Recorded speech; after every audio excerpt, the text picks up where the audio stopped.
नमस्कार, जय हिंद, भारत माता की जय। साथियों, मैं अभी महाविद्यालय से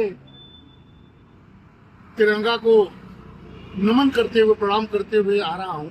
मेरे मन में एक चीज आया कि स्वतंत्रता के 80 वर्ष हो गए और हम वंदे मातरम का 150वें वर्ष मना रहे हैं।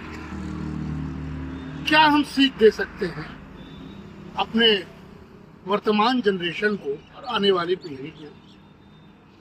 80 वर्ष बीत गए, क्या उस 80 वर्ष के इतिहास की जानकारी क्या हम भूलते जा रहे हैं क्या? मैं देखिए खड़ा कहाँ हूँ, मैं बनारस के केंद्रीय कारागार शिवपुर जेल के परिसर के गेट के सामने खड़ा हूँ और ये ऐतिहासिक जगह है।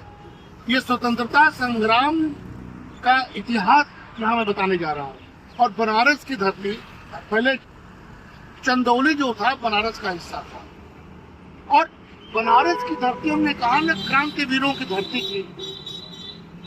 इस जेल में तमाम आजादी के दीवाने कैद थे और 1942 में साथियों, कल यानी 16 अगस्त, आज 15 अगस्त है, 16 अगस्त को महात्मा गांधी ने जो 1942 का भारत छोड़ो आंदोलन, करो या मरो का नारा दिया था, उसके आह्वान पर ऐतिहासिक क्रांति इस थानापुर में हुआ था साहब। और उसका नेतृत्व कौन कर रहा था? बनारस का युवा कर रहा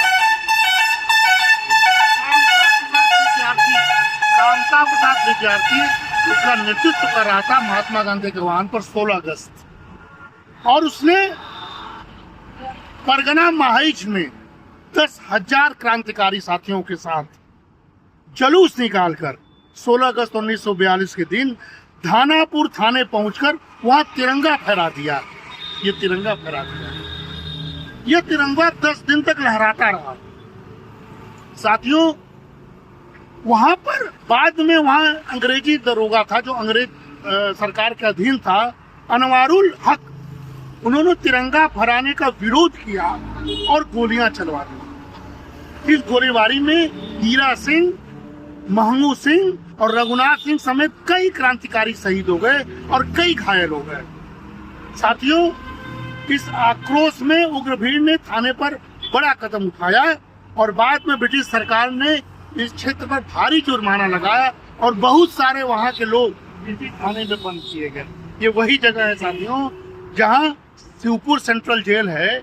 और आजादी की लड़ाई के दौरान जो थानापुर कांड 1942 में हुआ था, स्वतंत्रता संग्राम सेनानियों को उसी जेल में रहना पड़ा था। ये क्रांतिकारी है, ये बनारस की धरती के क्रांतिकारी थे, इसको सबको जानना चाहिए। खूब मुकदमा चला और साथियों शिवपुर जेल बंदी बनाकर रखा गया। 15 अगस्त 1947 आज के दिन 15 अगस्त को देश की जब आजादी की घोषणा हुई तब बहुत सारे इसमें रिहा हो गए। सैल्यूट है इस स्थान को, सैल्यूट इस जगह को सैल्यूट साथियों।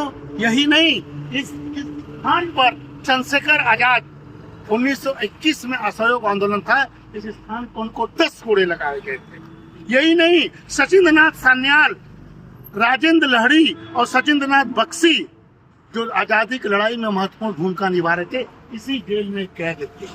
आजादी की लड़ाई यूं नहीं लड़ी गई, आजादी की लड़ाई में एक से एक शहादत था। बनारस की धरती पर बना हुआ नहीं था, उस धरती पर भी क्रांतिकारी मौजूद थे। उन्होंने अंग्रेजों के विरुद्ध बिगुल फूका और थानों में जाकर तिरंगा लहराया। और ये वही स्थान है जो अंग्रेजों के अधीन था। कई सारे क्रांतिकारी इस जेल में थे, मैं इनको आज नमन करता हूँ। ये इतिहास हमारे युवाओं को, हमारे बच्चों को जानना चाहिए। जो जहाँ है उस स्थान के महत्व को समझो। ये है आज़ादी का मायने, ये है आज़ादी का मायने। आज 80 वर्ष के आज़ाद भारत से मैं सभी उन जैन जीवों को आह्वान करता हूँ, अल्फा जनरेशन को आह्वान करता हूँ, पढ़े लिखे आगे बढ़ें और देश को विकसित बनाएं। जय हिंद, वंदे मातरम।